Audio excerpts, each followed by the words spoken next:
Hallelujah.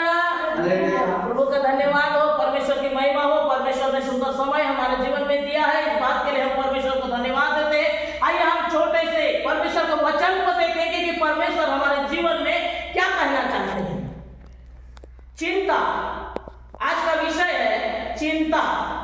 चिंता और चिता में ज्यादा दूरी नहीं है, नहीं, क्योंकि चिंता में करने वाला व्यक्ति वो चिता के समान है, जो धीरे धीरे लकड़ी को जैसे आग में डाला जाता है, क्या होता है, वो धीरे धीरे राख बन जाता है, वो चिता।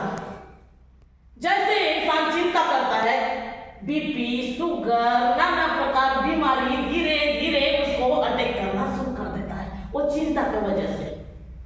इसलिए मेरे प्रियो, परमेश्वर का वचन में लिखा है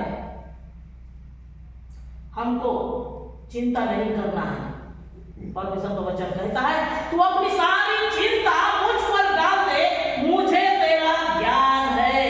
हालेलुया।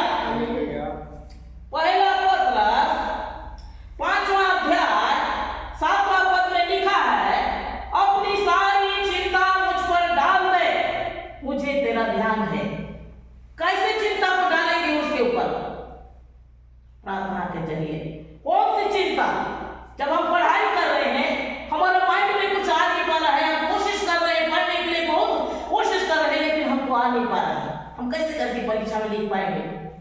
मन ही मन चिंता नहीं होगा, बल्कि कोशिश करना है, परमेश्वर से प्रार्थना करना है। परमेश्वर का वचन में लिखा है जिसे बुद्धि और ज्ञान की कमी हो, बिनु लाना मुझसे मांगे, मैं उदारता के साथ देने वाला यह हुआ। हम चिंता करके बैठेंगे तो नहीं होगा। बहुत सारे लोग हमको नौकरी नहीं है, कैसे करेंगे? पढ़ाई लिखाई तो बहुत किए हैं, लेकिन हमको अच्छी नौकरी नहीं है। कई सारे बोलते हैं हमारे शादी ब्याह हो नहीं पा रहा है। लड़का ये बोलता है, लड़की ये बोलती है कि हम कोशिश कर रहे हैं कि हमारा शादी ब्याह हो, लेकिन हो नहीं पा रहा है। कई लोग बोलते हैं हमारा शादी ब्याह तो हो गया है, लेकिन हमारे घर में संतान नहीं है, वो एक चिंता का विषय। दूसरा, कई लोग कहते हैं कि बिजनेस है, दुकान है, लेकिन हम कोशिश कर रहे हैं ऊंचा उठने के लिए, लेकिन हो नहीं पा रहा है, हम दिन प्रतिदिन नीचे होते जा रहे हैं। परिवार में एक अच्छा संबंध, हमारे घर में हम चाहते हैं कि अच्छा खुशी आनंद हमारा जीवन हो, लेकिन हमारे परिवार में कोई ना कोई तनाव, कोई ना कोई लड़ाई झगड़ा, कोई ना कोई बात हमारे परिवार के अच्छे सुंदर रिश्ता को तोड़ मरोड़ कर रहा है। एक चिंता का विषय। कई लोग बोलते हैं मकान बनाना चाहते हैं, बहुत बार हम कोशिश करते हैं मकान बनाने के लिए, लेकिन मकान हम बना नहीं पा रहे। कई लोग बोलते हैं मैं गाड़ी लेना चाहता हूं, बहुत बार कोशिश की। चिर गांव में एक परिवार ने कहा हम ट्रैक्टर लेना चाहते हैं, बहुत बार हम पैसा इकट्ठा करते थे, लेकिन फिर से इधर उधर हो जाता है पैसा, लेकिन हम गाड़ी ले नहीं पा रहे हैं। हमारे चिंता का विषय। कई लोग खाने पहनने से लेकर कल क्या होगा, आज के लिए तो हो गया, क्या खाएंगे, कैसे रहेंगे, कैसे हमारा भविष्य होगा, कैसे हमारा फ्यूचर होगा, कल कैसे होगा, कैसे हमारा जीवन होगा, एक चिंता का विषय। कई लोग परिवार में बाल बच्चे नशा में डूबे रहते हैं, परिवार नशा में डूबे रहते हैं। कैसे करके परिवार को इससे हम छुटकारा करें, इससे बाहर निकालें, नशा से इनको बाहर निकालें, क्योंकि दिन दुनिया कुछ उनको मालूम नहीं, बस शाम हुआ पीना, सुबह हुआ पीना, दिन भर इनका एक परिवार में लड़ाई झगड़ा, टेंशन, घरेलू स्थिति हमारा बिगड़ा हुआ है, परिवार में लड़ाई झगड़ा। कई लोग के परिवार में बीमारी, एक से उठे नहीं दूसरा से उठे नहीं तीसरा, हम धीरे धीरे ऊपर उठने के बजाय हम नीचे गिरते जा रहे हैं। ये सारी विषय है चिंता। ये सारे विषय चिंता क्या है? चिंता के समान मनुष्य को धीरे धीरे नीचे करते चले जाता है। वो कुछ करूं लेकिन वो आगे बढ़ नहीं सकता।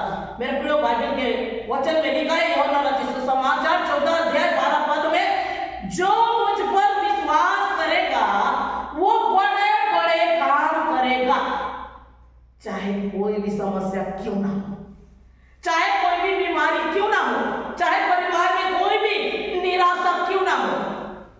इसलिए बाइबल बोलती है, पहला पत्रस 5:5 में अपनी सारी चिंता मुझ पर डाल दे, मुझे तेरा ध्यान है, मेरे बेटा को क्या जरूरत है, मेरी बेटी को क्या जरूरत है, वो जानता है। जब हम उसे ध्यान देंगे तो अगर हम ये सोचेंगे कि आज परमेश्वर के पास जाएंगे, आज ये दिन है, आज रविवार का दिन है, परमेश्वर के पास जाएंगे, आज सुबह उठकर मैं परमेश्वर को धन्यवाद दूं, कहीं हम जा रहे हैं परमेश्वर को धन्यवाद दूं, अपने सब समय परमेश्वर के लिए सोचने वाला व्यक्ति, जैसे जिस प्रकार भजन संहिता 138 अध्याय 8वां पद में लिखा है, यहोवा तेरे सब काम सफल करेगा। उसमें यह नहीं कहा कि ये काम होगा, ये काम नहीं होगा, ऐसे नहीं बोला। यहोवा तेरा सब काम सफल करेगा। नीति वचन 3:6 में लिखा है, उसी को स्मरण कर और सब काम कर तो तेरे लिए सीधा मार्ग निकालेगा। उसी को स्मरण कर, प्रभु को स्मरण कर। कभी भी हम कहीं चले जाते हैं, बिल्कुल तैयार हुए बिल्कुल निकल के चले जाते हैं, तो ऐसे में नहीं, पहले बोल दिया उसी को स्मरण कर और तू सब काम कर तो तेरे लिए सीधा मार्ग निकालेगा। ड्यूटी में जा रहे हो, पढ़ाई के क्षेत्र में जा रहे हो, अपने जीवन में अच्छे आशीष के लिए चाहते हो, कोई भी बात के लिए परमेश्वर के पास पहले अपनी समस्या करो, पिता के पास, हे प्रभु मेरे जीवन में तू ऐसे काम को करना, क्योंकि you look to me, I look to you. तुम मुझे देखो, मैं तुम्हें देखता हूं। जब उसको हम नहीं देखेंगे वो हमको कैसे देखेगा? हमको उसको देखना है। कैसे देखेंगे? प्रार्थना के जरिए। हे पिता तू दया कर, हे पिता तू अनुग्रह कर। मत्ती रचित सुसमाचार 6वां अध्याय 31 पद में लिखा है, हम क्या खाएंगे, क्या पहनेंगे?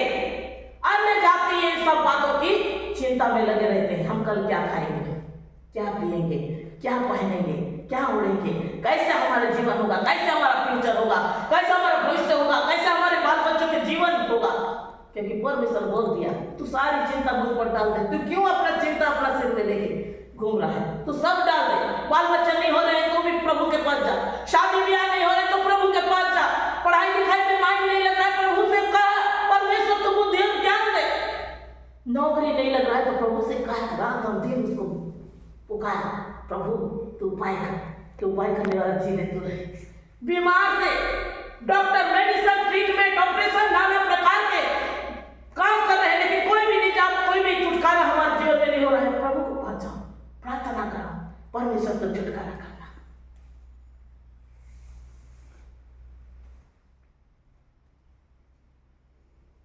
यूहन्ना रचित सुसमाचार 14 अध्याय 6वां पद में लिखा है, यीशु ने कहा, मार्ग, सत्य और जीवन में। मार्ग परमेश्वर का राज, सत्य यीशु, हम सत्य को जानेंगे तो सत्य हमें स्वतंत्र करेगा। हम चिंता में नहीं बैठ रहेंगे, ये नहीं हुआ, वो नहीं हुआ, ये नहीं मिला, वो नहीं मिला, कैसे होगा, कैसे होगा। इन सारी बातों को अगर हम सोचते रहते तो मेरे प्रियो, इतनी सारी गवाही नहीं होता। सारी बोझ को उनके ऊपर में डाल देना है, सारी निराशा को उनके ऊपर में डाल देना है।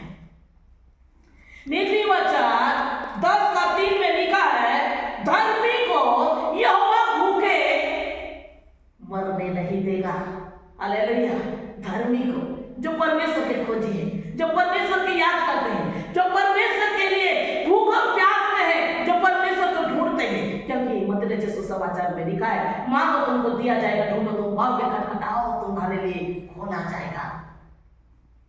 धर्मी को यहोवा भूखे मरने नहीं देगा।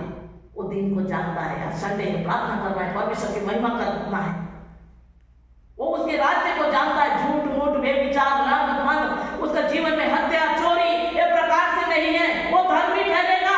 परमेश्वर कहता है, धर्मी को भूखे मरने नहीं देगा। परमेश्वर का वचन में लिखा है, भजन संहिता 34 अध्याय 10 पद में, यहोवा के खोजी को कोई भली वस्तु की घटी नहीं होगी। यहोवा के खोजी यानी जो परमेश्वर के भय मानने वाले, उसके आज्ञा मानने वाले, प्रार्थना करने वाले, उस पर विश्वास करने वाले, उसको खोजने वाले, उसे ढूंढने वाले, उसके भय को मानकर चलते, उसके आज्ञा को मानकर चलने वाले के जीवन में कोई भी बात घटी नहीं होगा। एक दिन जवान सिंह भूखा प्यासा रहेगा जंगल में रहने के बावजूद। हालेलुया। हालेलुया। शिकार उसको नहीं मिलेगा।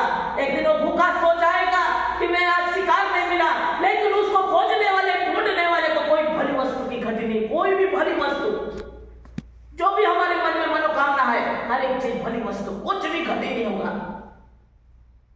पर उसके पास जाने वाले के लिए, उसे ढूंढने वाले के लिए।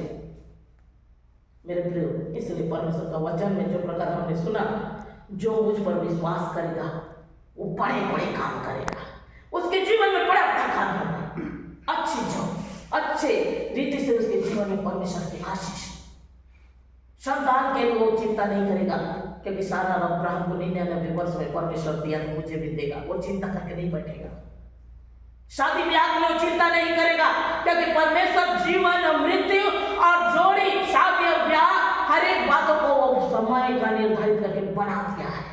वो चिंता नहीं करेगा, वो यही बोलेगा मेरा यहोवा जिंदा है, वो मेरे लिए उपाय करेगा। हालेलुया। जो मुझ पर विश्वास करेगा वह बड़े बड़े काम करेगा, उसके जीवन में बड़ा बड़ा काम परमेश्वर करेगा। आमीन। परमेश्वर इस छोटे से वचन द्वारा आप सबको बहुत आशीष दे। आमीन।